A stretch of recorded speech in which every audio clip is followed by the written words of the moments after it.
Welcome to First Things First. We're having a great time here on this Tuesday morning. I'm Jenna Wolfe. That is the Hall of Famer, Cris Carter. This right here is Nick Ray. Can I just say you guys look great today? Oh, Everyone's in a good mood. You as well. I feel like that's a new summery, dress. Springy. It isn't, but it might as well be. I don't remember it. It looks great. Okay, I like it. What's the matter, Cris Carter? Dress might be new, but you guys, it's the same old act. Same old act, different day. Absolutely. That's what makes us so Thank lovable. You. I appreciate the compliment on the consistency. Thank you very much. That's we much appreciated. We got a big show for you today, talking some football. Big Ben is ready to move on without El Bell and Antonio Brown. Cam Newton, he's setting some lofty expectations for himself. We'll hear from him.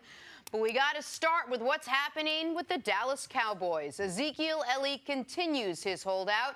And why hold out at home when you can hold out in paradise? According to reports, Zeke is heading to Cabo to work out and stay in shape while away from the team.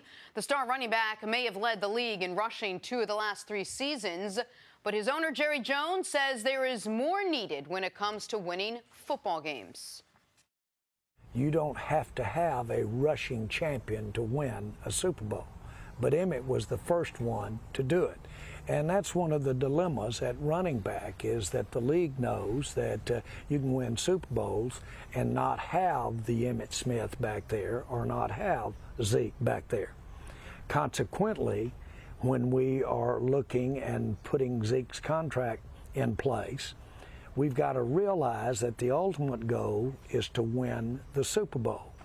And so you've got to do all of the things along with having Zeke that allow you to have other players so that you can win the Super Bowl.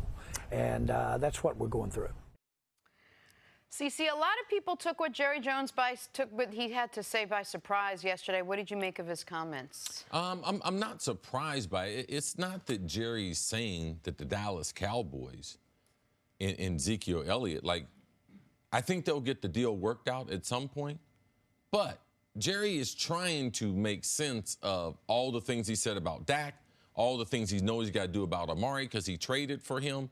But does he believe, when he sits down, if he was sitting down with some finance people and they were talking about what's the Dallas Cowboys business plan, and Jerry would be like, we're going to run the ball at them. We got a decent quarterback. We got pretty good wide receivers and skilled people, but we're going to run the ball because our best player is Ezekiel Elliott. Now, he might not win the rushing title, but Jerry knows he's the best player on that team. Jerry knows his football, but you just have to realize Jerry's backed into a corner at this point. Zeke's in Mexico. He's there addressing the media, so he's got to be able to say something, and he's trying to keep the Dallas faithful and the hope and the dream alive that, yes, this is a championship caliber team, even if Ezekiel Elliott, who can potentially win the rushing title, even if he is not here. But it's not true. Correct. He doesn't believe that. There's no way he puts that roster together with that offensive line and thinks that, you know something, can that defense hold up if they have to play 35 minutes? No. Last year it showed when they played under 30 minutes, 8 times, they were 8-0. And the reason why? It was because that running back that he has. Now, is there enough money to go around? If Emmitt Smith, if he thought the way Ezekiel Elliott did at that time, could he win 3 rushing titles and 3 world championships? No. Their team was totally different. They had a Hall of Fame quarterback. They had a Hall of Fame wide receiver. And both of those were going to be paid as far as one of the top in their grouping. So this is totally different. And the reason why it hadn't happened an awful lot is because you have to have some type of balance. There's only been a few teams over the 100 years that have been able to do it. In the last 30 years, we've only been 4. Dallas did it 3 times with Emmett. Terrell Davis did it, that 1998 team that had Rod Smith, Ed McCafferty, our man Shannon Sharp, Hall of Famer, John Elway, Hall of Famer. Like, so you need some other Hall of Famers around the last time we've seen this happen. So I don't think Jerry means it literally. We can go out and win a world championship and Zeke sit out. Yeah, in general, especially in 2019, you might not need the average team, the typical team, the random team, a great top-of-the-league running back to win a Super Bowl. But the Dallas Cowboys sure as hell do. Dallas Cowboys got no path, no hope, no shot at reaching the Super Bowl without Ezekiel Elliott being the primary focus of their offense. And this is a little fun with numbers, people, because people do a similar thing with wide receivers. They're like, oh, look at how many all-time Hall of Fame wide receivers, but they didn't win the Super Bowl. Okay, yeah, okay, that's fine. But the 98 Vikings were this close. And in the 07 Pats with Randy were this close. And we, and T.O. was in a Super Bowl where he was the best player on his team, and they were this close. Like, yeah, there have been a lot of rushing champs that have won a Super Bowl in the last 20 years. Part of that's because the Patriots have won 6 of them, and the Patriots haven't had a standard 1,500-yard rusher in that period. But Marshawn Lynch almost won the rushing title the year they won the Super Bowl. Ray Rice went for 1,200. LeGarrette Blount, even with the Patriots, went for nearly 1,200. So it's a little funny numbers there. But specifically for the Cowboys, when Cris says they've painted themselves into a corner, Stephen Jones told the world that Zeke's new contract starts at Todd Gurley's. And then whatever they presented to him before training camp must not have started at Todd Gurley's. Because I believe if it did, they would have at the very least gotten a counteroffer. I think the reason they haven't gotten a counteroffer is because Zeke's representation was led to believe, because Stephen Jones told everyone, well, what did Todd Gurley get? 4 years, $58 million, $45 million guaranteed is where it starts. And if your initial offer to me is not what you said to the world it was going to be, I don't need to counter, because you know where this thing needs to start. And now all of a sudden, to me, both parties here are going down a dangerous path where they seem to be getting more and more entrenched. And obviously, the Cowboys desperately need Ezekiel Elliott. I wonder if Stephen Jones' comments from earlier in this season came before or after Zeke got into a little bit of trouble with the law, with the concert and all of it, and maybe they use that as, hey, listen, you were on the right path, but because of this, we're going to negotiate a little bit with the numbers. But wasn't it the year that the Cowboys won the Super Bowl that Emmitt Smith held out for a couple of games? When they won their second Super Bowl, right? 93. So he held out for 2 games. Then Jerry Jones ended up paying him, and they went on to win the Super Bowl. How much of that plays into what Jerry Jones you think might do, or Jerry Jones you think will hold steadfast? Well, I think that every situation that you've experienced in the past, and Jerry's been around the NFL for a long time, you learn from it. But this team is totally different. The dollars allocated to other players is totally different. Them being against the salary cap at this point is different. Emmitt, he deserved that money. Jerry was just trying to be hard-headed and ultimately surrendered because the team was losing and the product would suffer. If they were to start off bad, he would be in the same situation again. But he has to realize most teams in the NFL, they don't need someone like Zeke. Since 2008, the Super Bowl champs there's only been 3,000-yard rushers on those Super Bowl champs in the last 11 years. So, but this Dallas team is put together for Ezekiel Elliott to dominate. These other teams have been winning the Super Bowls. They're not put together that way. So I do believe Jerry's going to be forced into this because he can't think in his right mind that this Dallas Cowboys team is a championship team without their best player. And in '93, they were coming off a Super Bowl. Cris mentioned the Hall of Famers they had in offense. They also had dominant players like Charles Haley and Leon Lett and Darren Woodson on defense. They started out 0-2. And then the rest of the way, they went 15-2 once they got Emmitt back. If this Cowboys team starts out 0-2, their Super Bowl hopes, to me, would be dead in the water right there because of who they played at the beginning of the year, because of the necessity to have either home field advantage, at the very least win your division with a difficult Philadelphia team fighting you for it. Like, what they did in '93 is once in a generation or multiple generation NFL history stuff. You can't expect that to be duplicated this season. Well, regardless of what happens with Ezekiel Elliott, Cowboys went out yesterday. They signed a running back, Alfred Morris. We'll talk more about that and what that means for the Cowboys now. But coming up, hey, we haven't talked about Cam Newton in a few minutes. Can he return to MVP form? That's next on FS1. You can always check us out on the Fox Sports channel on SiriusXM. We'll be right back. Back here, first things first, we'll get to Cam Newton in just a second, but first, check this out. AAU Basketball 2025 star shooting guard Josh Christopher taking off, puts that defender on a poster with the one-hand jam. Watch it again. But good for 34 for at least going up and trying to contest. Nothing he could do there, but he went up for it, didn't try to take some weak charge, went up to try to get it, but Christopher got up too high, man. These young athletes, see? All right. High-flying dunker, Jordan Sutherland. Under the legs, switching hands, finishes the dunk. What do you think? Okay, now that's nice. Look how high he's got to get his hips up in the air to be able to go between his legs. That was enough for me. He could have stopped right there. And then he goes to the other hand. switches the hand. Wow. You know what that kid would do well in? That, I guess, man. Can I guess? Open contest, Yeah. NBA dunk contest. At this point, Let's go, able Commissioner. to guess. Come on. Let's do it. NBA weekend, 5 NBA dunkers, 5 from the general population. Hang on. Little League World Series, Senior Davison, South Carolina versus Wisconsin. Steve Callahan with an amazing diving catch. Oh, okay. Tracks it all Now, the for way. a major That's leaguer, nice I catch. would have said that was a great catch. But now we're talking about college? Absolutely. No false steps that I can see. He was a little late on the bat, though. Maybe the little maybe he penguin. was shading the right They got the aluminum bats there, so not Finally, true wood. Arizona Cardinals Like that. training camp. Hakeem Butler with a nice one-handed catch Oh. himself right there. Is that the kid from Iowa State? Yeah. Big-time receiver out of Iowa State? Yeah, he trained in South Florida. The training staff there, which I know a bunch of them, been working with them for a number of years, were very impressed with him. He also had a lot of the basketball highlights.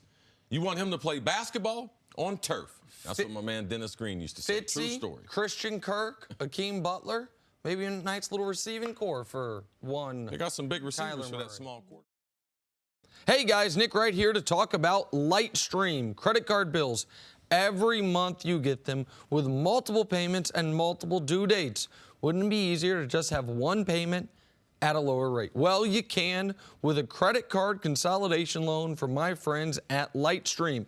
Get a rate as low as 5.95% APR with autopay, lower than the average credit card interest rate of over 19% APR. Plus, the rate is fixed, so it will never go up over the life of the loan. You can get a loan from $5,000 to $100,000 with no fees. And you can even get your money as soon as the day you apply. Just for First Things First listeners, apply now to get a special interest rate discount. The only way to get this discount is to go to lightstream.com/FTF. That's lightstream.com/FTF. Of course, subject to credit approval, rate includes 0.50% auto pay discount. Terms and conditions apply, and offers are subject to change without notice. Visit lightstream.com/FTF for more information. Moving on to Cam Newton. He's coming off a season cut short due to a shoulder injury. Now armed with a new throwing motion, a more mature and healthy Cam Newton will try to get the Panthers back to the playoffs. Cam turned 30 this summer, said all great athletes have to change their game as they age. He knows he won't ever be MVP Cam of 2015 again, but he's confident there are other ways that he can be a great quarterback. You can look back at any type of player. You can look back at any type of sport. And as a player grows, your game has to change. You know, I remember, reading and seeing a lot of clips about, Michael Jordan, Kobe Bryant, Brett Favre, even Peyton Manning to a degree. When you get old, you have to change certain things. It kind of keeps you young, and I actually look forward to it. I embrace this whole process because it made me feel like I felt like a rookie again. What do you think, Steve? You were smiling there. Do you like what he had to say? Well, I like the fact because I've been knowing Cam for a long time. When he's 18, met him in high school, and he's just really evolving, not only as a human being. This offseason, for the first time, has given up eating meat. He's a vegan. Give up all animal products. I'm sure, Jenna, something you're very familiar with. And he's very shocked at how his body has responded. He's been able to keep his weight up, even though his muscle mass looks like he's a little bit leaner. But this is what sports is all about, learning and trying to get the best out of whatever talent you have. And that means changes on and off the field. So for me, this is what I want to see from someone like Cam. Cam, to me, is the most talented athlete that's ever played quarterback with the combination of throwing and running. Now, he's not a better runner than Michael Vick, but he's got a better body, and he's close, and he stays healthier than Michael Vick was able to do. So when you start looking at, he's looking at the past, athletes, Malcolm Jenkins, star safety of the Philadelphia Eagles, he's a vegan.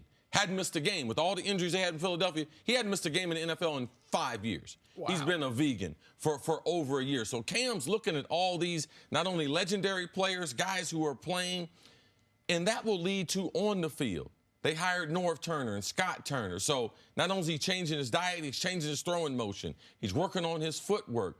That's how you would like to see people evolve as they get older, especially athletes. And now at 30, Cam can play as long as he wants to. When you start looking at Drew Brees, you start looking at Phillip Rivers, Ben, Eli, Brady up there in New England, as long as they're playing, and this guy is a better athlete than them, getting his diet under control early, like, this is what the Carolina Panthers, this is why you have a franchise quarterback, where you expect him to make adjustments, and they're not forced on him. When you make them yourself through going out, getting knowledge, acquiring, those stick home compared to someone on the nutritional staff, on the coaching staff saying, you know something, you need to lose a little weight. Sometimes that's something you need to look at. So I like what Cam is doing right now. Just realize it's a slow process trying to make those changes. All right, first thing, from a football perspective, I've said a lot of times when you talk about throwing motions, I can't necessarily discern the differences you're describing. You can see it in Cam's, what we saw in that little highlight clip right there, that is a drastically different throwing motion than what we've seen from Cam the first 6 years of his career. Far tighter throwing motion, far more efficient, and once he recognizes where he's going to throw it, the ball gets up and down fairly quick. I mean, in the article, Peter King writes about talking to people, Norv Turner saying his shoulder is staying closed, keeping it closed, and you really can see it. Like I don't think I totally realized how different his old motion was until watching this clip right here. But the other thing I want to give Cam credit for that maybe the audience doesn't know or doesn't remember is who he was talking to. Peter King, your friend, and Cam had a tortured relationship from before Cam got into the league. Peter King wrote an article where Cam was quoted as saying, I want to not just be a football player, but also a global icon. Cam thought it was very unfair. And for a few years, Cam would not speak to Peter King. And whether it was petty, whether it was well-deserved, whatever it was, he held that grudge. He not only, it's not like this was in a scrum of a bunch of reporters and Peter asked a question. Cam has to agree to, on camera, one-on-one for your website, I'll talk to you. But the other thing is pulling from the historical knowledge of, man, Michael Jordan, when he got older, was not the same player. He developed a mid-range game that allowed him to offset maybe his decrease in athleticism. They talk about in this story Bill Parcells talking to Peyton Manning and saying to Peyton, do you remember, I'm sure you remember the pitcher, Jenna, Jamie Moyer, who played seemingly till he was 50, never being able to throw 95 miles an hour because he was savvy, and the example Bill Parcells used was he let his feet do the work for him, so it wasn't all the wear and tear on his arm.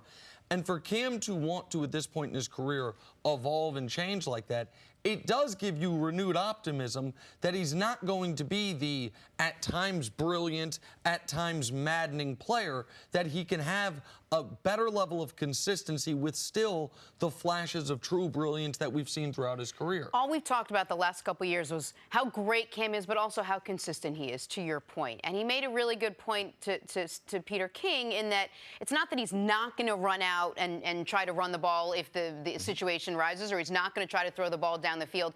But because he, after the surgery and now that he's gotten older, winning is more important to him. That stuff is as important, but the numbers, the stats, all of that isn't as important to him as winning. And I just wonder, he said all the right things, he's changing his throwing motion, he's doing all the right things. How hard is that to maintain over the course of a season if you're a guy who's athletic as he is, and it's obviously easy to go back to your old ways in thought and obviously in physical ability? Yeah, I think Cam is doing the right things. Last year, he wasn't reckless running the football. We can't look at, just because we're starting the season, just because he had off-season surgery, this process started last year with Scott Turner, with Norv Turner.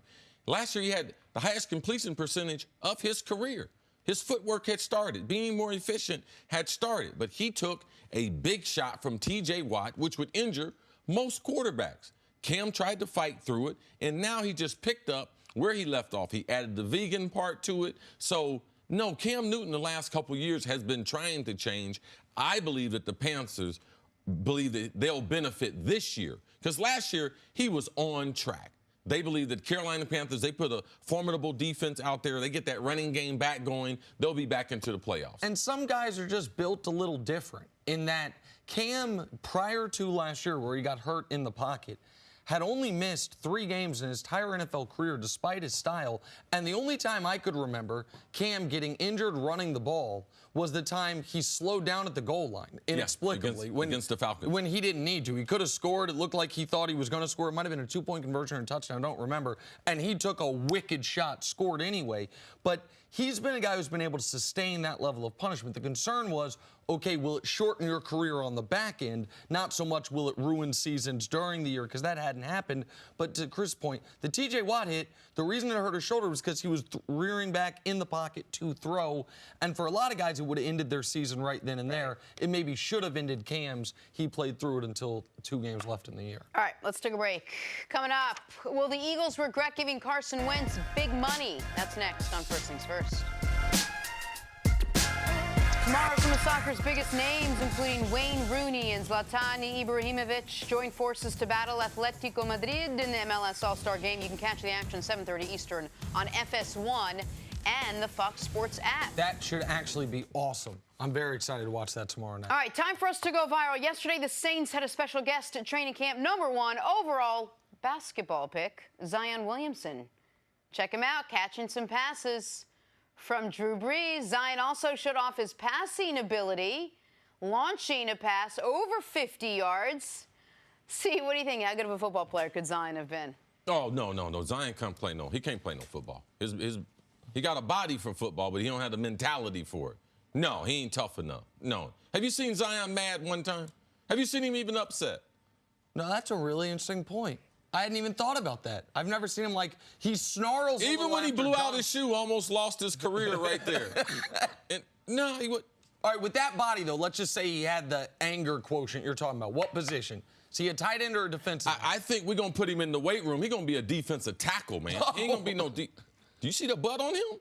The shoulders on him? You start lifting some weights? Oh, yeah, he's definitely a 3 technique. Get down. He got a 90s number. So we get him Warren Sapp's mentality in the weight room. Let's just go a little lower, because Sapp watches the show. He'll be upset, man. Tell dude put some respect on my name. Sapp already been upset with me a long time. David Griffin said he's still growing upwards. Forget outwards. So you put another couple inches on him and then throw all that weight on him, he can play anything you want him to play. Yeah, I'm just worried about in New Orleans, yes, David Griffin, he might be still growing.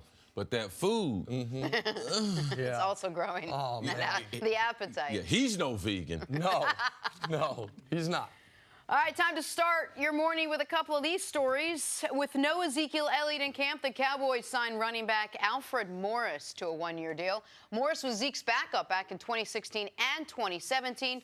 Cris Carter, good move by the Cowboys? Rock solid. Good player, can catch the ball out of the backfield, the style of running for which Dallas likes to. He's used to the blocking scheme, so it will be second nature to him. Great locker room guy, went to school there at FAU in Boca Raton, so he's had a good NFL career after being a mid-round pick. Had a tremendous rookie season, has been a solid player since then. They had to make some type of move. They have to have some contingency. Prior to signing Alfred Morris, they had 16 total career rushing yards on their roster from their running backs. They had one guy with 6 carries for 16 yards and some rookies. So you had to get someone out there that you know is at the very least a competent NFL back. And Tony Pollard, the guy they drafted in the 4th round, he's more of a receiver than he is a runner. All right, to the Ravens now. Head coach John Harbaugh was asked about how many times quarterback Lamar Jackson will run the ball this season. Harbaugh said, I'd bet the over on that one. I'd bet the over for sure. Nick, is this a winning formula for the Ravens to have him run maybe that many yards? On an individual basis, it's very effective. The problem is, on a long enough timeline, his injury rate will be 100%.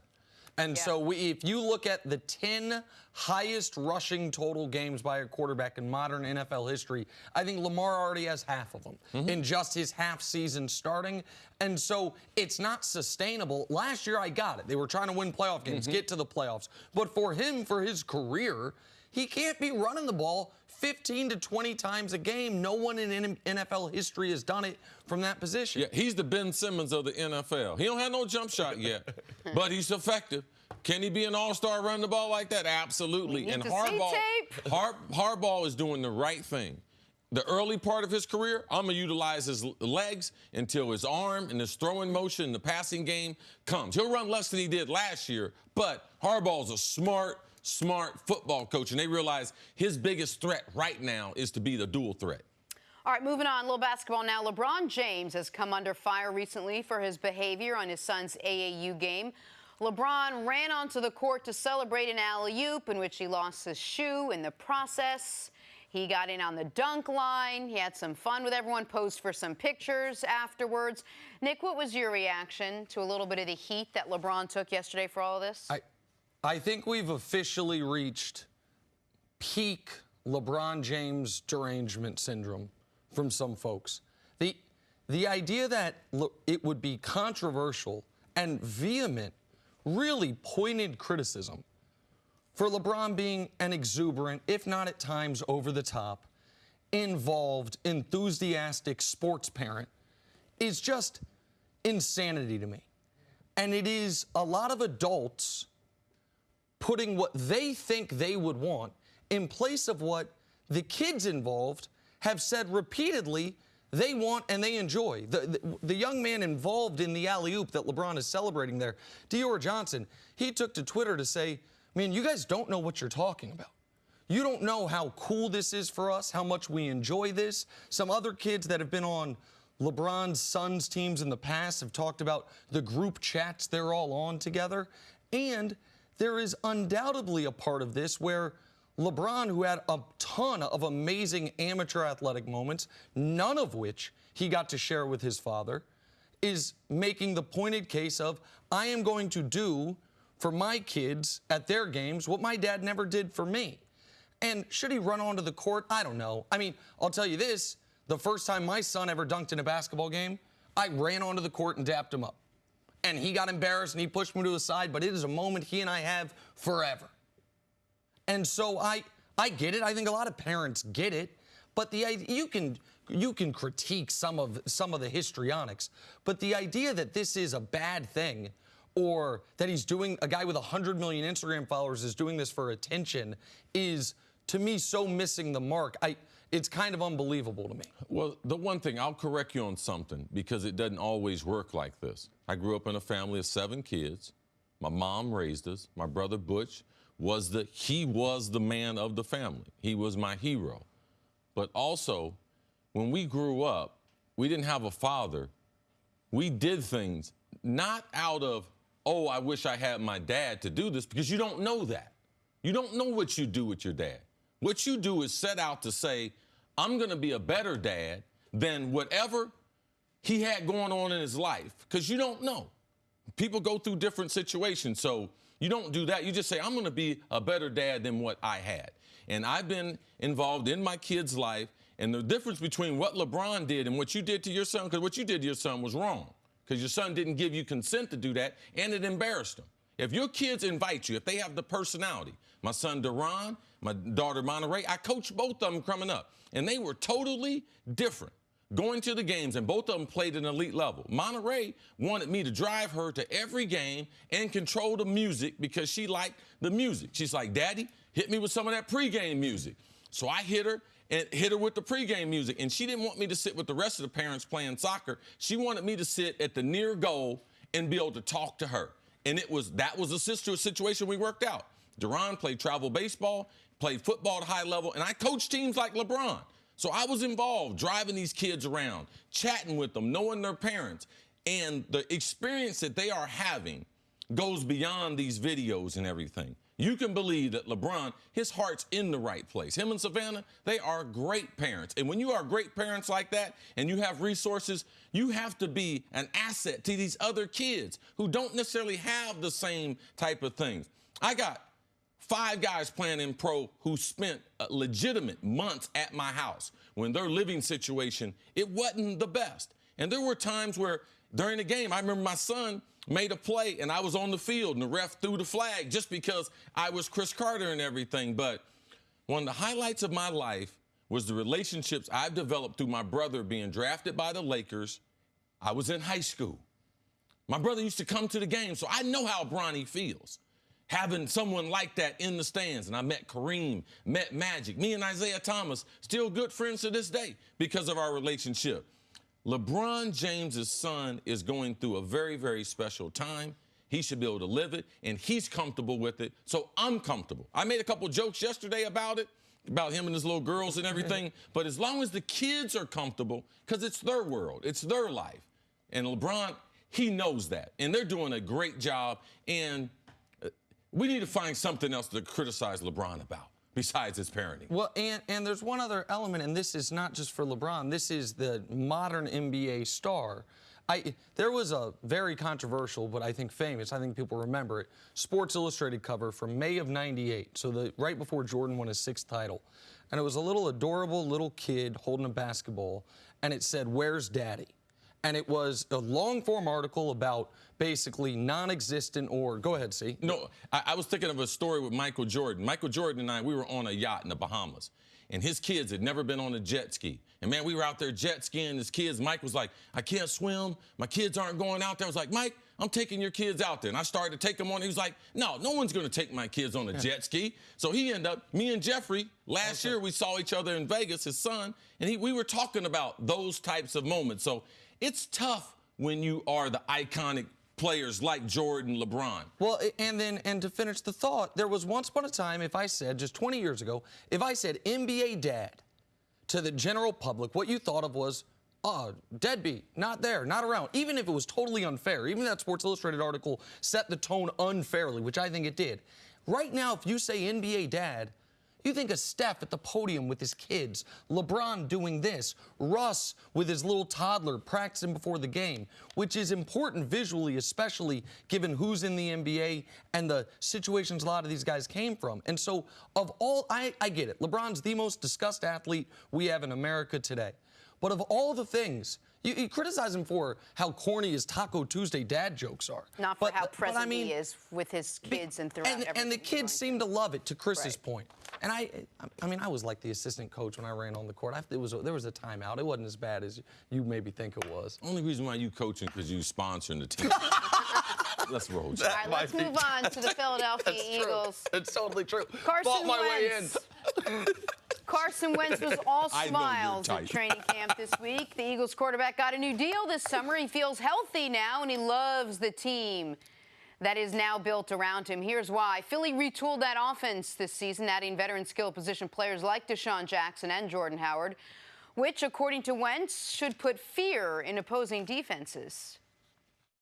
It makes it a pain in the butt to prepare for us, I would think, and so you know, it's going to be fun this year to have, you know, coach designing game plans to get everybody on the field, to get everyone touches, to spread the ball around, and you know, for me, it makes my job way easier. You know, to know that whether we're 11 pers, 12 pers, we can go 13, we can put a couple running backs out there. I mean, we got talent everywhere, and guys that you know, I've worked with in the past or that I trust a lot, and so my job is just going to be to spread the love and get the ball out and let those guys make their plays. Carson Wentz seems happy. He doesn't have a knee brace on anymore. That vertebrae is healed. He just got a new deal. He's got Deshaun Jackson. He seems like he is looking forward to this camp more than he's had in the last couple of years. What do you expect from this Eagles offense? And Howie Roseman and the rest of the staff there, we continue over the last 2 years talk about what they do as far as roster, making changes, where they might have a deficit, bringing in young players, getting veterans in certain groups. Like, this is a talented roster. They're one of the most talented rosters in the NFL, and the offense, this is where the difference between some of the good teams and great teams are. They got 3 offensive linemen that I would consider stars. Jason Kelsey, the center, is mean. All right, Lane Johnson, the right tackle, is one of the best in the business. And even at an advanced age, Jason Peters is a star left tackle. He doesn't need any help the whole game. Now, if he can stay healthy, they used a high draft pick to bring in another asset to that offensive line. But just look at the talent that they have. And that's where it stops with them and the Dallas Cowboys. Yeah, Dallas got a better running back. The Eagles got a better quarterback, and they have better wide receivers. Do they have one receiver as good as Amari? Probably not. But the collection of them, it is.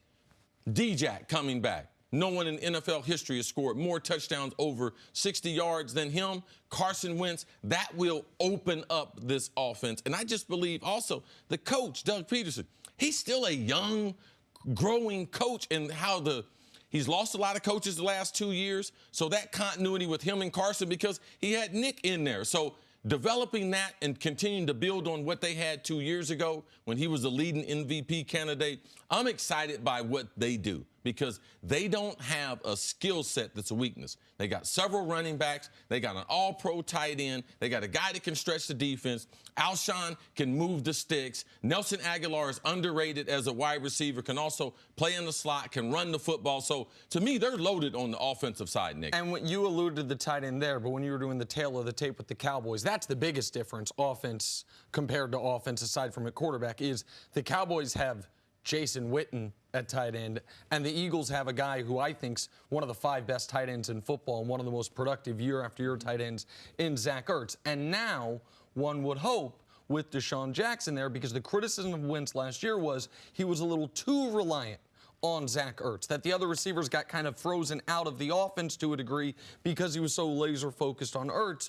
With the coverage looks you're going to get because of people's fear of Deshaun Jackson's speed, plus people know how productive Ertz can be, and now Alshon and Aguilar get knocked down a peg in a good way as far as the kind of the receiver hierarchy, everyone's job gets easier. I've been adamant about this. I really like Jordan Howard, the running back. I thought Chicago would have been wise to keep him. They decided not to. And even without Michael Bennett, that defense, if you got Fletcher Cox on the defense along with Derek Barnett, along with Malik Jackson over from Jacksonville, you're going to have a formidable front. Questions for the Eagles are what they've been, honestly, the last 2 years, which is how good is the back end of the defense and how healthy will Carson Wentz be? Where they were special his near MVP season were on your favorite plays, Jenna, the off schedule, the plays broken down, make something happen, and they were one of the best third and long teams I've ever seen. That was, you knew that was going to regress last year. Last year they were good in those spots, but not all-time great. So let's just assume that maintains, that they're not an all-time great third and long team.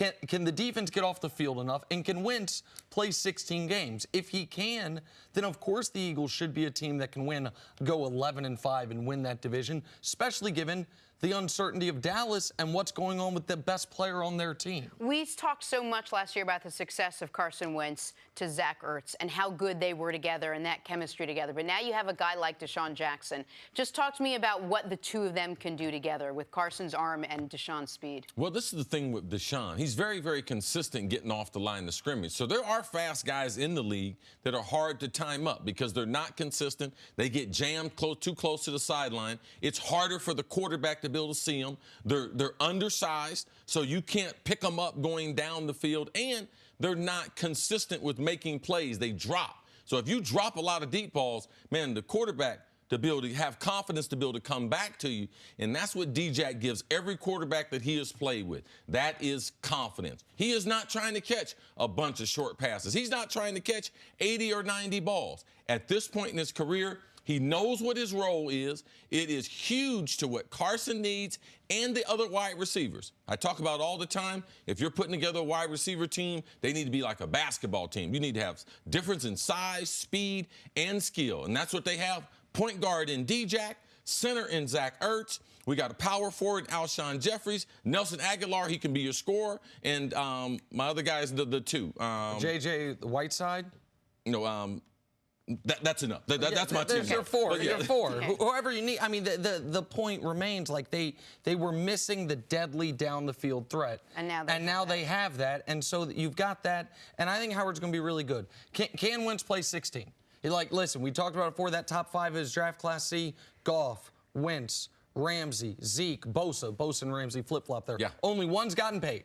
It's Carson Wentz. He might be, of those 5, the least accomplished, believe it or not. He's got to live up to that. I couldn't see him. Sproles, man. Sproles. He was hiding behind the people. Those Sprosy, man. I knew it wasn't Whiteside, but I threw him out there. I was like, I don't know who you're talking about. I forgot about we'll take a break. Coming up, how ugly will Zeke's holdout get? That's still ahead of Sproles. Stand up, man. I'm back here, see? Don't forget me, see? Sproles. Hey, what up? What up, man? Let me out of here. Back here, first things first. Hi, Coach. Eric Mangini joins us. Good morning. Just doing a live television show. Yeah. Okay. Our commercial break. The other show I'm going to be hosting too. You're going to be on that one, just like when I was doing stuff before. Then we came over here. Oh, you're leaving us because Jenna's talking about moving in next door. Y'all keep talking into the break and everything, Coach. I'll just tell you, I thought it would be a great idea if I moved right next door to Nick. Can you only imagine how much better our chemistry on air would be? if we just live next to each other. I don't think all the your time. chemistry could get any better. That's You guys have really set a bar in TV. Nick flunked chemistry. Only class he flunked in high school. Coach, the new-look Steelers got back to work this week. No Antonio Brown, no Le'Veon Bell, and a seemingly more mature leader in Ben Roethlisberger. Pittsburgh missed the playoffs last year. Unfamiliar territory for Big Ben, who admitted that while the goal is to be back playing in the postseason, it'll be hard to replace AB and L-Bell's production. I think the things that we did together was some things that, no one's really ever done. I mean, Peyton and Marvin maybe. I mean, just in the last few years that we did, it was pretty special. So it's going to be hard to make up for that. But I'm going to do my best to still bring my A game, and I know we've got other guys on this team that are ready to step up. All right, Coach, when you look at what you lost in Antonio Brown and Le'Veon Bell, do you think you can make up some of that production with a guy like Juju Schuster and James Conner? Well, just like we talked about yours and Nick's chemistry, it's the same thing here. This is exactly the same. This is a chemistry experiment in Pittsburgh because Pittsburgh historically has been the family that's always had a little bit of dysfunction, and they've been able to operate well in that world, succeed in that world, and deal with some personalities that were pretty strong personalities that may not fit in other locker rooms. Now they've moved those guys on, and they feel like they're at a space where everybody's getting along really well. I want to see how that works out. In terms of production, Le'Veon Bell wasn't there last year. We saw what happened with James Conner. Yes. He did a really good job. Lost something in the passing game, but gained something in the running game in terms of yards per carry. In the passing game, to replace Antonio Brown, that's really hard. He's uniquely gifted. And with Juju Schuster-Smith, he benefited from the fact that Antonio was there. Now, that being said, I truly believe that Ben Roethlisberger can make stars out of people. So they've got some candidates there. We'll see where Dante Moncrief comes in. We'll see where Dante Johnson, who they drafted in the 3rd round, comes in. We'll see where James Washington, their 2nd-round draft pick, from a year ago, was a little bit disappointing last season. But all 3 of those guys have a chance to pop with Ben. And they would hope that Jalen Samuels, their backup running back, can replace some of the Le'Veon Bell receiving production because that's not James Conner's strong suit. I'm less concerned about them not having Le'Veon Bell only because they didn't have him last year. And we saw what James Conner looked like over the course of a season. There's a problem, I think, that some people are going to have with evaluating what the Steelers will be, which is saying, well, Juju last year had 1,500 yards receiving. Obviously, he'll be able to duplicate that now as a more primary role in the offense. I don't think that is necessarily how this is going to work. I think Juju is a nice player who benefited enormously from never being the receiver defenses were most concerned with.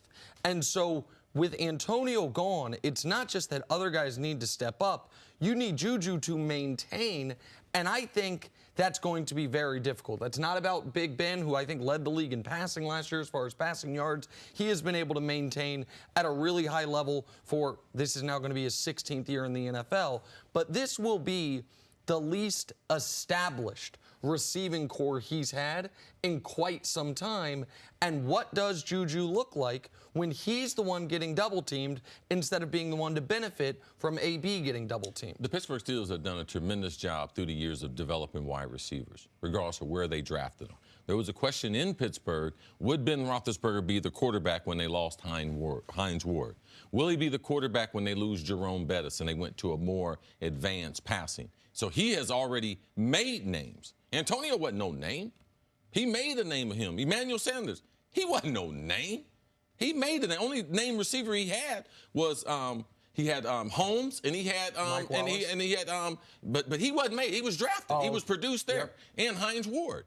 The other guys, he made them. So Coach Mangini's point as far as these younger guys having to step up, it becomes very important. I think that the hidden gem in this is Vance McDonald, the tight end. Can we get him down the middle of the field? I believe there should be a lot more reps going to the tight end because he adds a little speed, adds a little different flavor, and it will take the pressure off the Pittsburgh Steelers. But the number one thing they have right now, they got a very good offensive line. They have a very good running back in James Conner. They have to run the ball to force people into the box. You can't expect Juju Schuster have 1,500-yard season. You know why? I never had a 1,500-yard season. Never.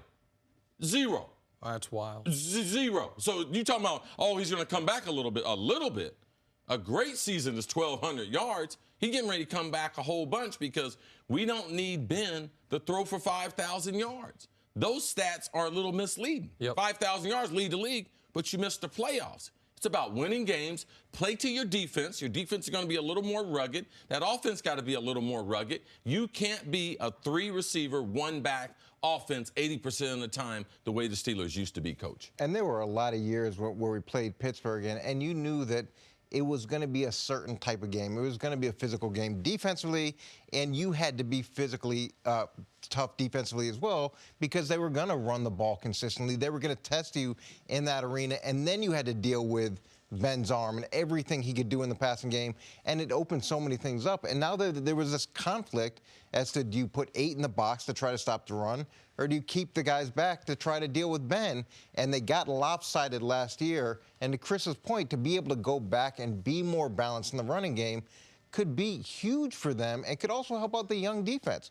Could help time of possession and control those games. Nick, this is a team that had no Antonio Brown last year, or that had Antonio Brown and no Le'Veon Bell this year, and missed the playoffs. Now they don't have either of their 2 biggest offensive weapons. Set the landscape for this. Well, they will obviously, the one part of this we haven't talked about is the defense will have to be far better. Like we talked all last year how they were never able to replace Ryan Shazier. I think, what are you laughing about? I was waiting for you to get your schedule. Where's your schedule? Give me a moment. As soon as Jenna transitioned, I thought, oh, it's schedule time. Well, I mean, they do start off at New England as touchdown underdogs. They're home for Seattle. It's not the easiest 2 games to start the year. But that's not where I was going to go. That's not where I was going to go with it. Okay. They drafted Devin Bush in the first round, hoping he can fill that void as quarterback of the defense that tragically Ryan Shazier was filling so well until he suffered that awful injury. But the other thing the Steelers have working against them, and this isn't a scheduled thing, but it's a cousin of that, they are in one of 3 divisions in football that I think people are credibly picking 3 different teams to, like the NFC North has 3 teams you can make a case for: Green Bay, Chicago, Minnesota. That is a tough division. The NFC South, New Orleans, Atlanta, Carolina. The only division in the AFC like that where you have 3 of your 4 teams that credibly could win the division is the AFC North. Baltimore won it last year, Cleveland, who's the trendy pick, and Pittsburgh, who we're talking about right now. So in addition to having to play New England like they seemingly do every year, getting Seattle, who I just mentioned, they also are going to have that very difficult division to get through. And so the defense is going to have to be better. The running game, to these guys' points, is going to have to be more consistent to where you're not relying on Ben to throw for 5,000 yards. And you are going to need Big Ben to continue on the Brady Breeze trend, which is, man, you're 16 ain't nothing. Not when I'm about to play 20. And it is, I wonder if we've been tricked a little bit at how often quarterbacks are going to be able to do that because Brady and Breeze are doing it so well. We'll see that with Ben and Phillip Rivers this season as they both enter year 16. I think we're going to see more of that. More of that, more quarterbacks playing a long, long time. All right, Coach, stick around. Take a break. Coming up, can Cam Newton return to MVP form? That's next on First Things First. Back here, First Things First, with Coach Eric Mangini talking about Cam Newton. He's coming off a season cut short due to a shoulder injury. Now armed with a new throwing motion, more mature and healthy Cam will try to get the Panthers back to the playoffs. Cam turned 30 this summer.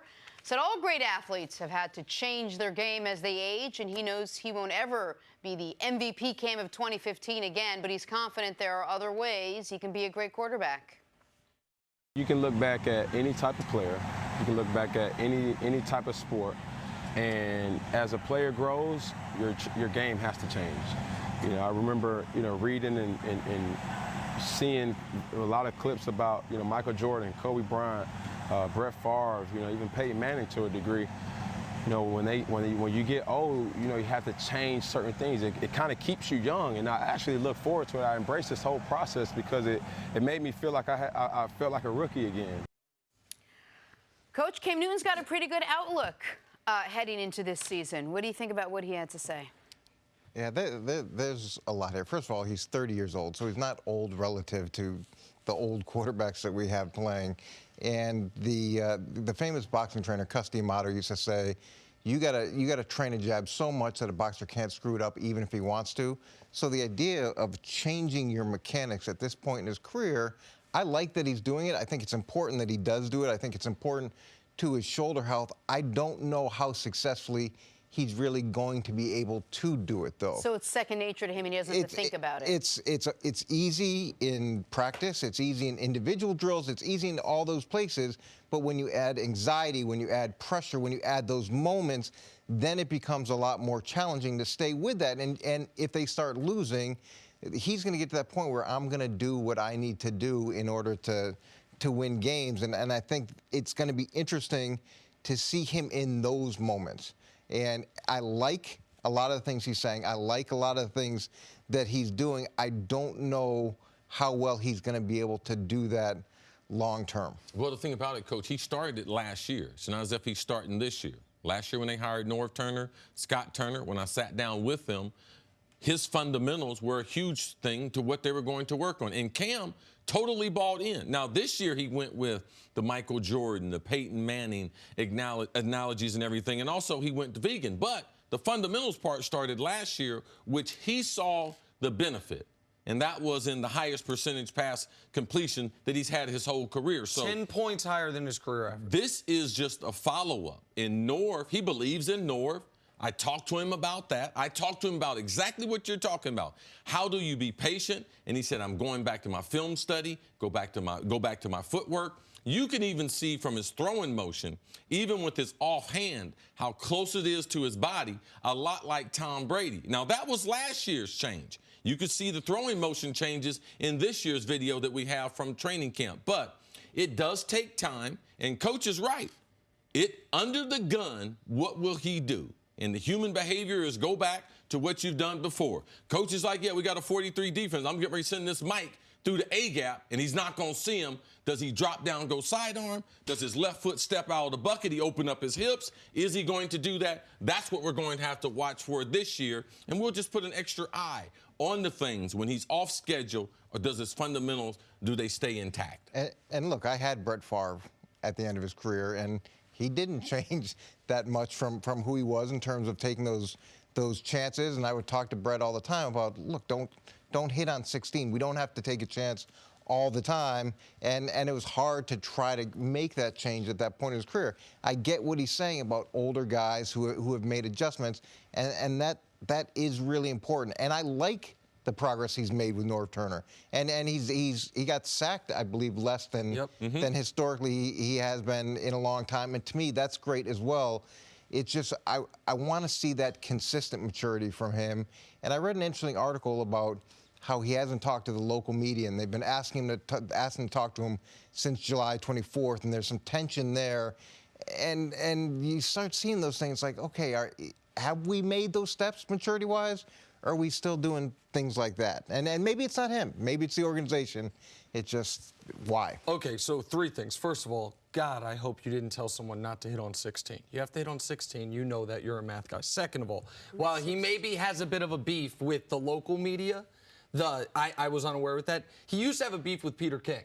And the fact that he sat down and talked with Peter King, long form-wise, set aside where he had a grudge against Peter King or something Peter wrote before he was drafted, to me does show that maturity. Him focusing on veganism and that discipline shows some maturity. And him saying, I'm going to submit myself, my talents to you, the coach, to change who I am, shows maturity. I totally understand the concern that in critical moments, or when it's most adverse, or when you're most tired, going back to what you're used to.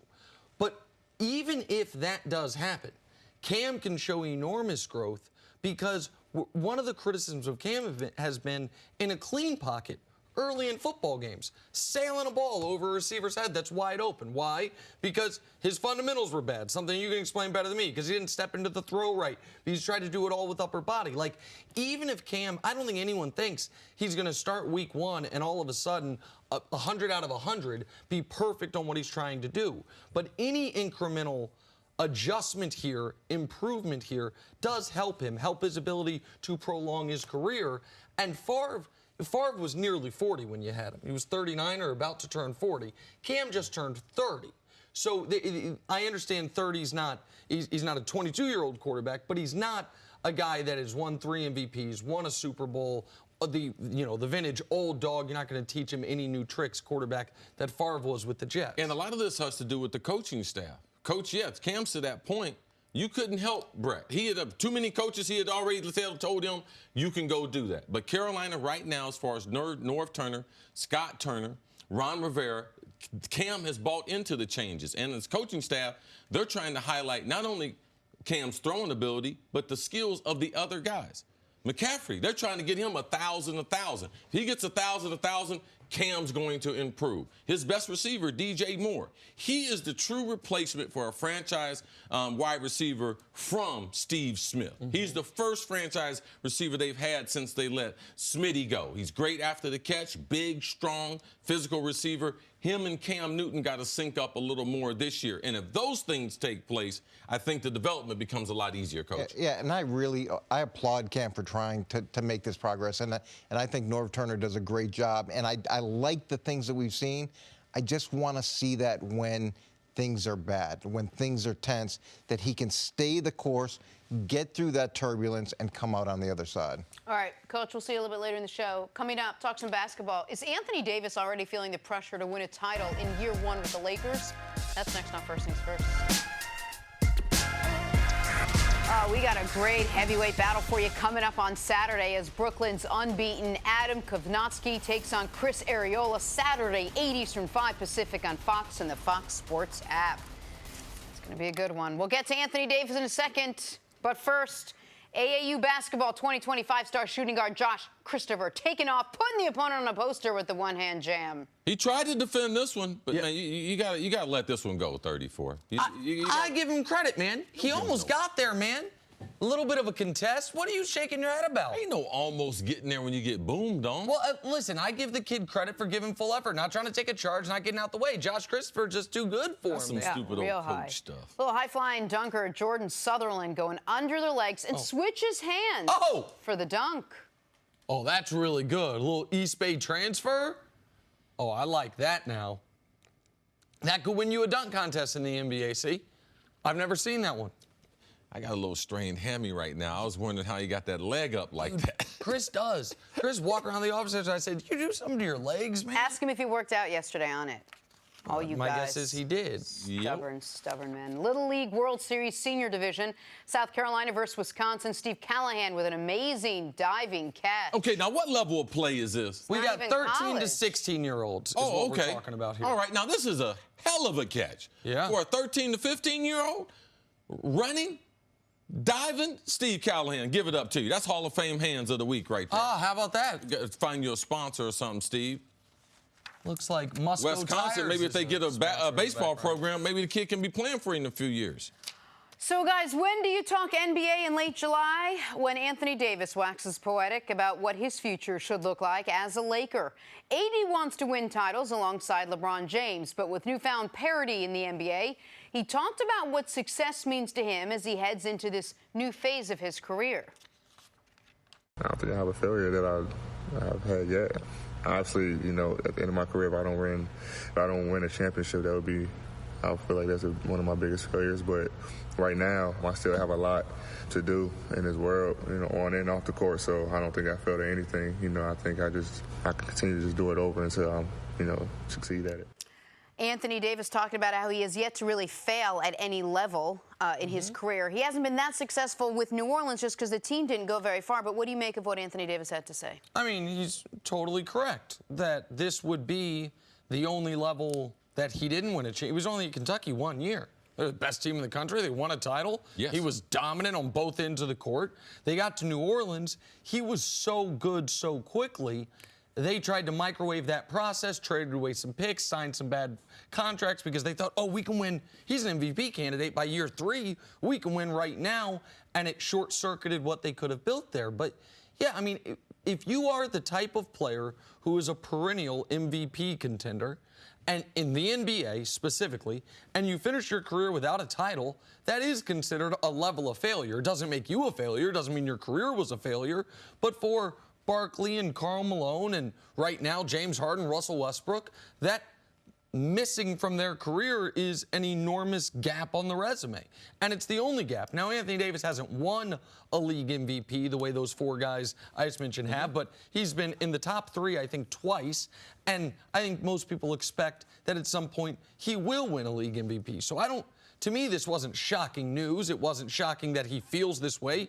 It was pretty clear the reason he wanted to go to Los Angeles to play with LeBron was because he thought it gave him the best chance this year and long term to compete for championships, which is what he understandably is most focused on at this point. He got that first initial experience at Kentucky to let you know, man, that championship feels good. He led that team. He was phenomenal. And like you mentioned, we can't forget, individually, he was very, very successful in New Orleans. But what we do in reporting on the game and those who follow the game, if he's not successful, you know what we end up talking about? Oh, he's not that good of a player. But if he is successful, we don't talk about that. We talk about the team.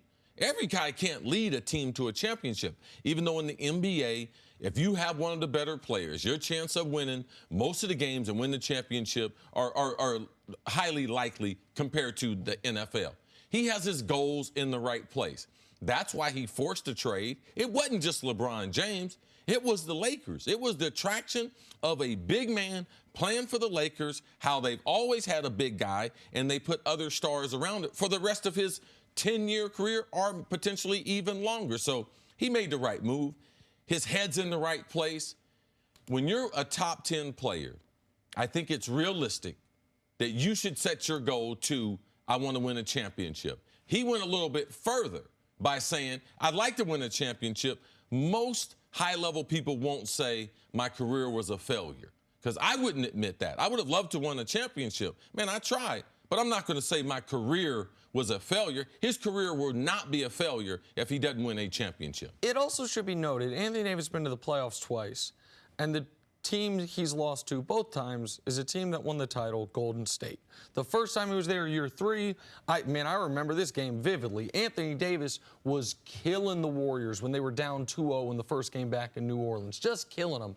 And the Warriors went crazy at the end of regulation. Steph hit a 3, falling down in the corner to force overtime. They end up winning that game, going to sweep them. He doesn't make the playoffs again for another few years. Then they go and sweep Portland 4-0 when Portland's the 3 seed. Then who do they face? The Warriors again, this time with Kevin Durant, because the Warriors were the 2 seed that year. And they didn't. Anthony Davis was great in that series again, and they won 1 game. Like it has not, you can argue, why weren't they better the 2 years prior when they missed the playoffs and Davis missed some time and there were questions there. I get it. But nobody should doubt how great of a player he is, and I do think there is a little extra pressure on the NBA star when people are looking at careers than in the other sports, because people do say, if you're that good in the NBA, you should. There's not. No, because you influence the offense and the defense. Right. You should. You're on the court.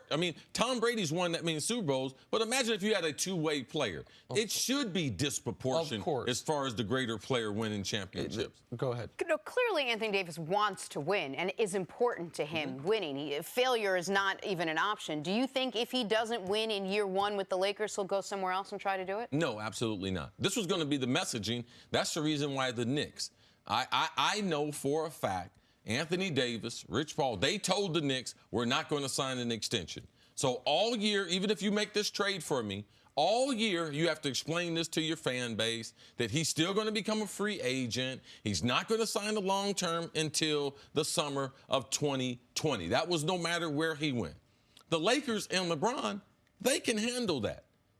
There's stability there with the Lakers now because they got LeBron. They got AD. So as far as developing the rest of that roster, the flexibility that they didn't have with free agency, latent free agency with the Kawhi thing going on, they have a competent roster. They have a good NBA team. I think that's just the beginning stages of what they're trying to build. We're going to see a lot more interviews of Anthony Davis because we haven't seen a whole bunch of him playing there in New Orleans. And I think that Anthony Davis, I would be shocked, just absolutely gobsmacked, if he doesn't re-sign with the Lakers after this year.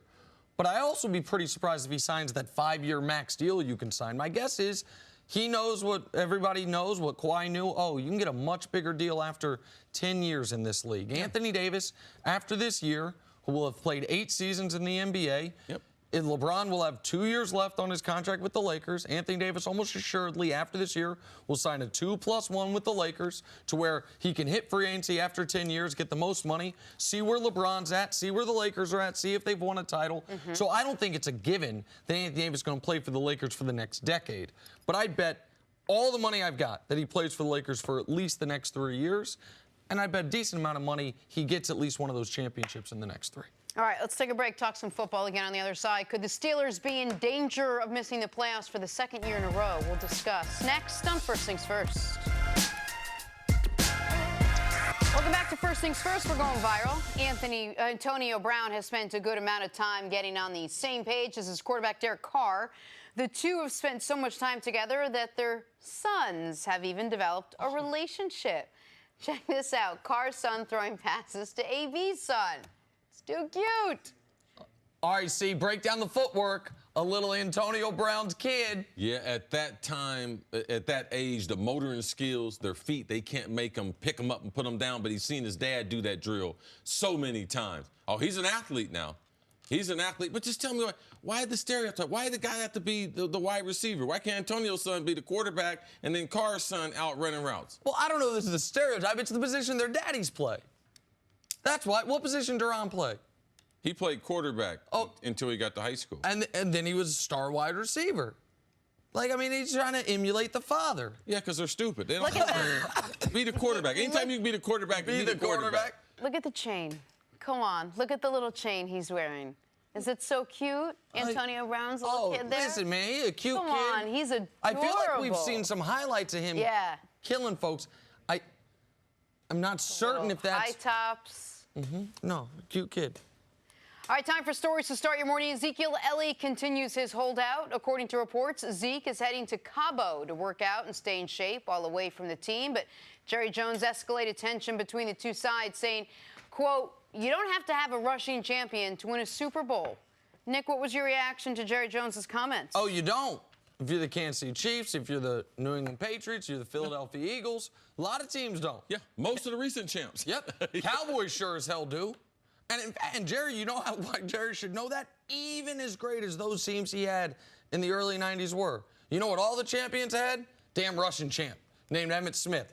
So the Cowboys, the way they are built with their limitations at quarterback, absolutely, unequivocally must have Ezekiel Elliott, I think, to be a playoff team.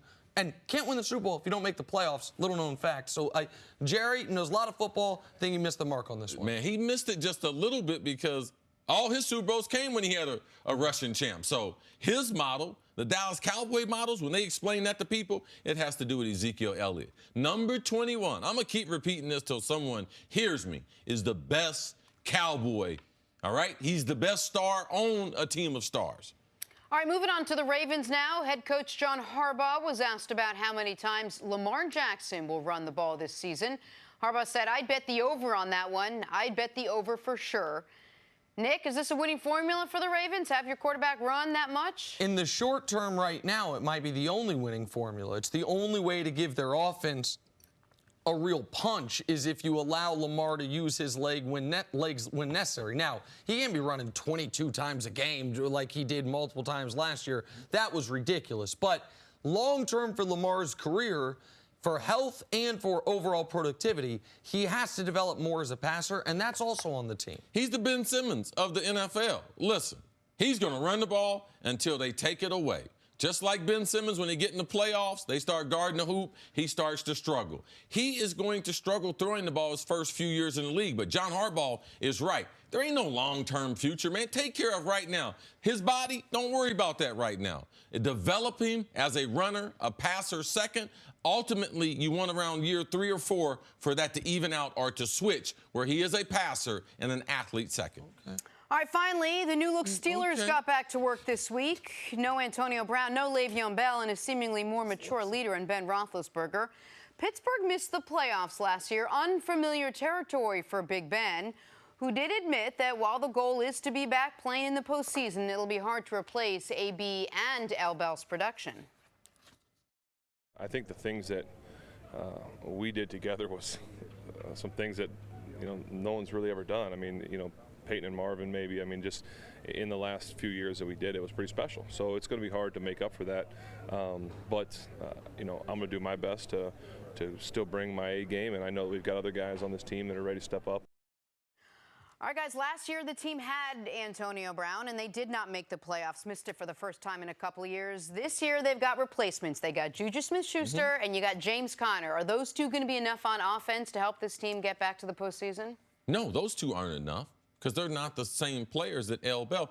I hate sometimes, most of the time when we have great players either go on to retire or move to another team, that productivity we just think is just, oh, yeah, that's easy. That 1,400 yards he's going to get, oh, that's easy. That 1,300 yards rushing, 700 out of the backfield, oh, that's easy. No, they need a bunch of people. It's Dante Moncrief. What is he going to do? James Washington, what is he going to do? Are they going to get productivity from the tight end position that they haven't gotten at a high level? Are they going to take advantage of that great offensive line that they have? You cannot replace two great players. All right? You can't think, even if you had drafted a wide receiver #1 and been like, can he replace Antonio? No. What Antonio did broke NFL records the last 3 or 4 years as far as how good, how consistent. He can beat a double team. He's a great route runner, very explosive in open field, make people miss. They do not have one receiver on their roster that can do those things. They don't have one guy that makes a bunch of people miss in space, let alone that, oh, he's a touchdown maker. He can defeat a double team. He can't be pressed at the line of scrimmage. So Juju Schuster is getting ready to get a taste of the real world. Typically, someone like Juju Schuster, they can't make money on the Steelers because they're paying AB. So they go to another team saying, you know something, I'm a #1. I want to be a #1. Well, let me tell you something, Juju.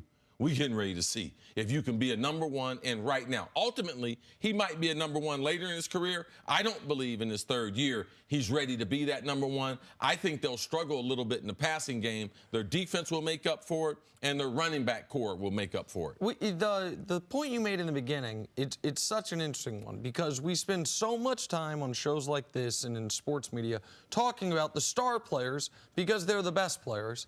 And then when someone leaves, oh, they're just ordinary. We pretend like, okay, well, obviously it'll be, Odell's production will be replaced by, well, guys that are suspended or injured or whomever. Antonio Brown, who I said on this show last year was putting himself in the discussion for greatest football players ever under 6 feet tall.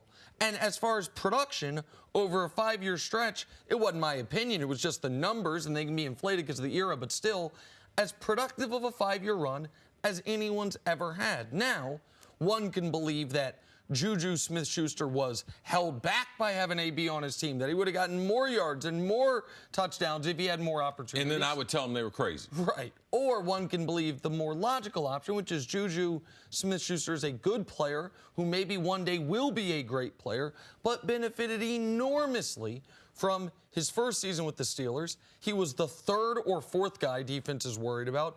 And even last year was the 2nd or 3rd guy defense is worried about. Never double teamed. Never a guy that when the defensive coordinators were or the secondary coaches were meeting with guys when the Steelers were coming up, listen, the guy we've got to worry about, I don't even know his number 19.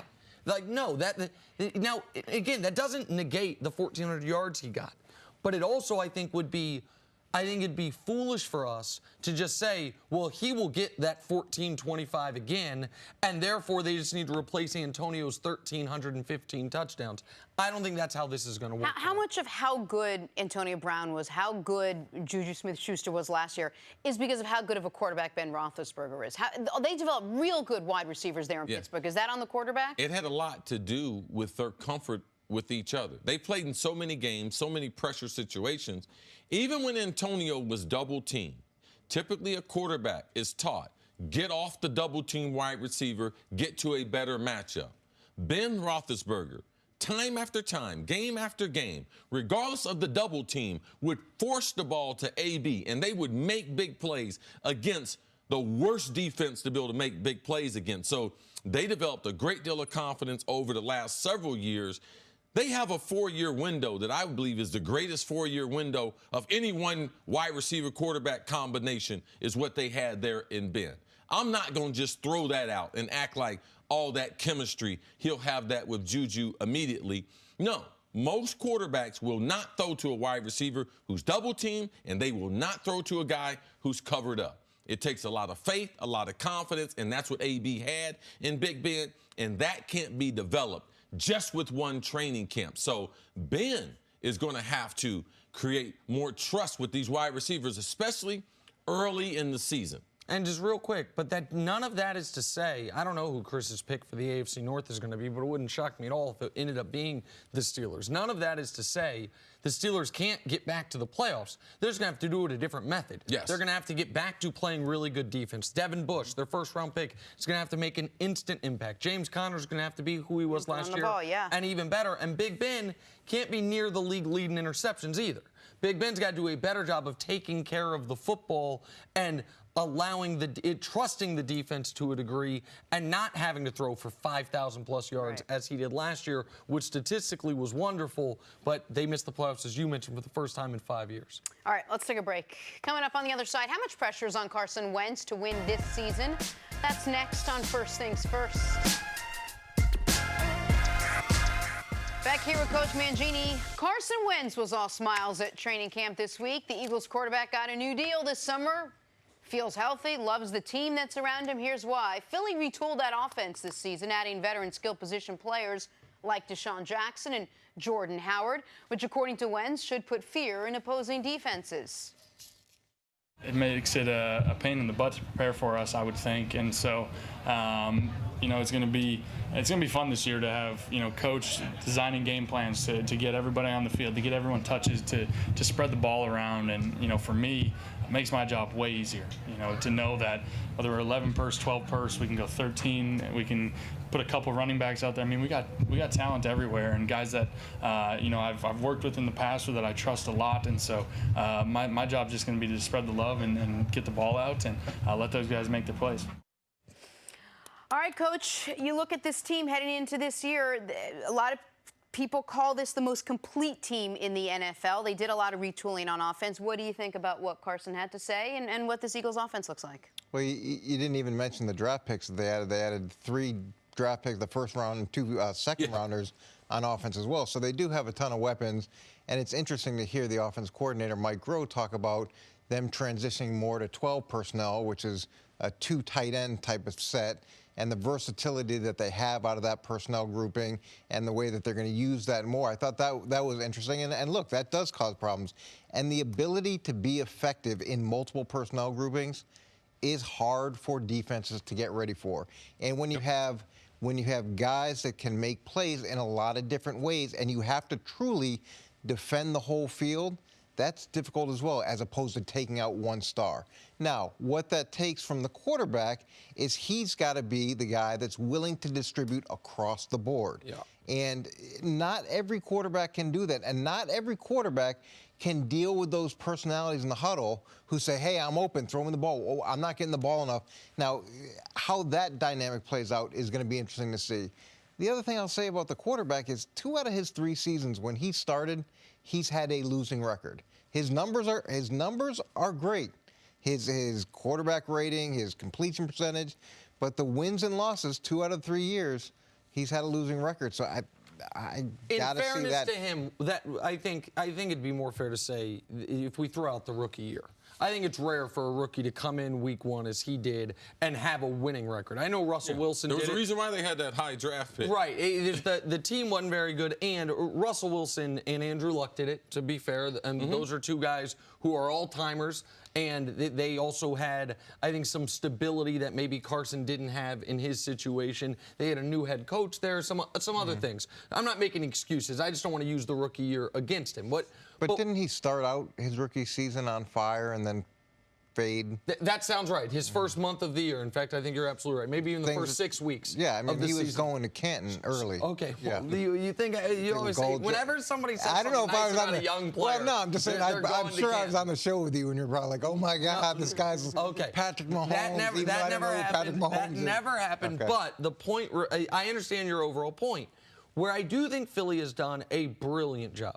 And this is where we talk about Howie Roseman all the time. We can't talk about him enough. I don't believe they have the most talented offense in the league. I don't.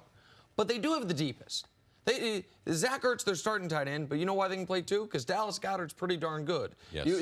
You mentioned earlier. Second-round pick last year. Last year they got him into the lineup with some isolation. He's a huge target. You said earlier, they've got 3 great offensive linemen, and Lane Johnson, Jason Kelsey, and probable future Hall of Famer, I hope it's okay to say with him, Jason Peters. And despite that, they move up in the first round to get another tackle, and Andre Dillard. We've talked about they bring in Deshaun Jackson when they already have Aguilar and Alshon Jeffrey, and they still draft J.J. Whiteside in the second round to add to that depth. They signed Jordan Howard, and they still draft Miles Sanders in the second round to add to that depth at running back. So this is a team that should be able to sustain injury if they have it. This is a team that will be able to present a lot of different weapons to you. And I don't think Deshaun's a guy who's going to be whining if he's not getting an abundance of throws his way, as long as he's getting a couple of game deep shots down the field, a chance to do what he does great.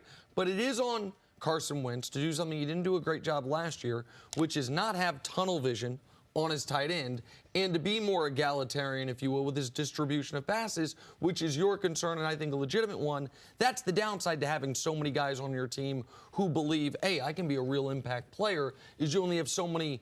How many plays of offense you're going to have a game? 65, 70 plays. You're going to have so many opportunities to distribute the ball accordingly. That was really the only conflict you really had last year, was the fact that everyone thought Carson just went to Zach Ertz, and you wanted Nick to come in there. Nick Foles was really only throwing to Alshon Jeffrey. You had a little bit of a division there. So now you're right. You have a lot of offensive weapons. You have far more for Carson Wentz to choose from. And like you said earlier, Deshaun Jackson, he doesn't need the ball every time. There are certain routes, and that speed is really going to help Carson. Right. The reason why I like the team is because of the supporting cast. It's a lot like the Clippers. The guys at this point, they're role players. Deshaun's not looking to be paid. Deshaun's not trying to make the Pro Bowl. He's trying to win a Super Bowl for Philadelphia, the team that drafted him. He's already been paid. He's been on a couple teams recently. So his buy-in, it's easy for him to buy in. Darren Sproles, which I believe is a wild card, he's going to be coming off the bench. He's your utility guy. He's been playing in the league. All he is to do is win a championship. The difference between this team and the other teams that we go up and down talking about their skilled guys, it's their big guys. They're offensive linemen. They're the only team in the NFL that has 2 of their tackles ranked in the top 10 as far as offensive tackles. They're the only team in the NFL, PFF rankings, interior linemen. They're the only team that have 2 teams, Brandon Brooks, the right guard, he's a star, and Kelsey, the 2 in the top 10. So you can talk about all the skilled guys. Gore is on to something, because in the NFL this year, one little thing we're going to start to see more is we're going to start to see more fullbacks starting to come back into play and more 12 personnel. Watch more tight ends playing, and that's the reason why Dallas Goedert, he is a huge asset for them, being that second-round pick, getting him involved. They have all the personnel. I think that the Philadelphia Eagles are ready to try to make another run at a Super Bowl. I thought the interesting thing that you said was they should be able to sustain an injury or overcome an injury. Yeah, can they overcome it at quarterback like they have in the past? And that's where they've been great and they've been special. But that answer has left the building. And the question I still have, as good as that offensive line has been, he had almost as many sacks last year in 11 games as he did his first season. Yep. Has he learned to throw the ball away? Has he learned not to take those unnecessary chances? Has he grown and matured the way that Cam Newton's talking about growing and maturing? And if he hasn't, there's going to be somebody else playing quarterback pretty quickly in Philly. Carson Wentz, 2 season-ending injuries in 3 seasons of play. Thank you for listening to the First Things First podcast. Remember, leave us a review and tell us what you think. Subscribe to the podcast on Apple Podcasts and catch us on FS1 Monday through Friday, 6:30 a.m. Eastern. For Cris Carter and Nick Wright, I'm Jenna Wolfe. So long, everybody.